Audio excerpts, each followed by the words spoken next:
Hello, good morning সবাইকে। আপনাদেরকে স্বাগত জানাই নতুন একটি ভিডিওতে। আজকে হচ্ছে অক্ষয় তৃতীয়া।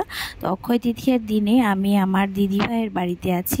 তো এখানে আপনাদেরকে বলে দিই, আমাকে ভোরবেলায় এই আসামিটি ঘুম থেকে উঠিয়ে দিয়েছে। ঘরের দরজা জানালা সব লাগিয়ে লাইটগুলো ঠাস ঠাস করে অন করে দিয়েছে, আর আমার ঘুম ভেঙে গেছে। তো যাই হোক, পুজোর দিন ছিল, উঠে যাওয়াটাই ভালো। তো এখানে উঠে ফ্রেশ হয়ে স্নান টান করে নিয়ে দেখলাম যে দিদিভাই, ছোট দিদিভাই আমার সব আয়োজন করে নিয়েছে। তো তারপর আমি ফল টল কেটে দিলাম, একটু হাতে হাতে করে দিয়েছি। পুজোটা ছিল অক্ষয় তৃতীয়াতে সত্যনারায়ণ দেওয়ার।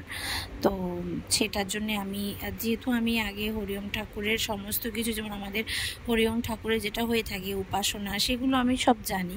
কিন্তু এইবার বিয়ের পর আমার রাম ঠাকুরের নাম নেওয়া হয়েছিল। তো যেহেতু আমি এই ব্যাপারে বেশিটা জানি না, তার জন্যে আমার দিদিভাইয়ের বাড়ি থেকে অনেক কিছু জানা হয়েছে সত্যনারায়ণ পুজো সম্পর্কে, ঠাকুর সম্পর্কে। তো যেহেতু জানি না, সেজন্য আজকে হাতে হাতেই করে দিয়েছি, যতটা পারি বা যা বলেছে তাই করেছি। তো এখানে সত্যনারায়ণ পুজোর জন্য যে সিন্নি প্রসাদ মাখানো হয়, তার জন্য আমি প্রসাদের সমস্ত কিছু কাটা ফল টল কেটে দিলাম। আর এদিকে প্রদীপেও ঘি প্রদীপ বানাতে বললো আমার দাদাভাই, তাই জন্য ঘি ঢেলে প্রদীপটা বানিয়ে নিলাম। আমি যেহেতু এখানে অন্য কিছু কাজ করছিলাম, তাই দাদাভাইয়ের সাথে গল্পও করছিলাম। আর এখানে ভিডিও করার জন্য আমার দাদাভাই বলছে, কি তুমি আজকে ভিডিও করবে না? দাঁড়াও, আমি তোমাকে করে দিচ্ছি। তাই এখানে আমাকে ভিডিও করতে সাহায্য করলো আমাদের দাদাভাই।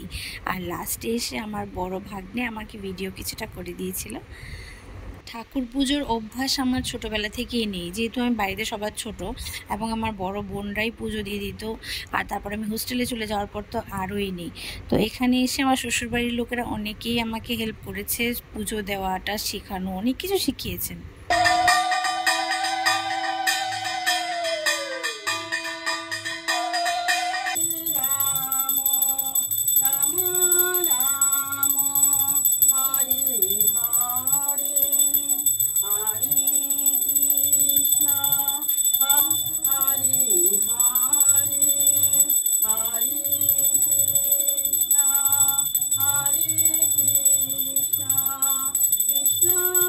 আমার শ্বশুরবাড়িতে ছোটদি বড়দি অনেক অনেক পুজোর জিনিস শিখিয়েছে, অনেক ভালো ভালো জিনিসও শিখিয়েছে।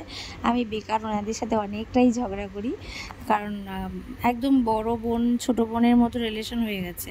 তো যে কারণে আমি প্রচুর ঝগড়া করি। কোনো দিন সময় হলে বা কোনো দিন তুলে ধরতে পারলে আপনাদেরকে দেখাবো যে ঠিক আমি কি পরিমাণ ঝগড়া করতে পারি আমার দিদিভাইদের সাথে, আর ওনারা ঠিক আমাকে কতটা ভালোবাসে। অন্য কোনো ভিডিওতে এটা অবশ্যই দেখাবো। তো আজকের মতো পুজো এখানেই শেষ হলো। তো আপনাদেরকে জানাই অক্ষয় তৃতীয়ার শুভেচ্ছা। বাই।